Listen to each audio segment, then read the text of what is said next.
దేవునికి స్తోత్రములు. మీ అందరికీ నా వందనములు. ఈరోజు దేవుని వాగ్దానం, మీ సంతోషము పరిపూర్ణమగునట్లు అడుగుడి మీకు దొరుకును. యోహాను సువార్త 16వ అధ్యాయం 24వ వచనము. సర్వశక్తి గల దేవుడు మన తండ్రి అయిన యెహోవా మనతో సెలవిచ్చినదేమనగా, మన సంతోషము పరిపూర్ణమగునట్లు అడుగుడి మనకు దొరుకును అని.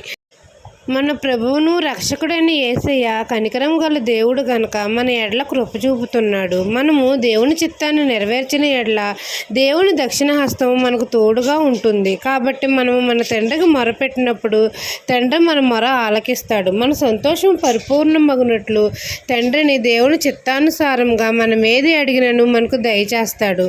మనం యేసయ్య నామాన్ని నమ్మితే చాలు, అనేకమైన అద్భుత కార్యాలు మన జీవితంలో జరుగుతాయి.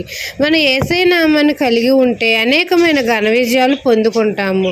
కాబట్టి మన సంతోషం పరిపూర్ణమగునట్లు మన తండ్రిని మనం అడగాలి, వేడుకోవాలి. అప్పుడు తండ్రి మనకు అన్నీ దయచేస్తాడు. ఈ దిన వాగ్దానం మీ నా జీవితంలో నెరవేరాలని కోరుకుంటూ దేవుని సువార్త పరిచర్యలో మీ సహోదరి. ఆమెన్.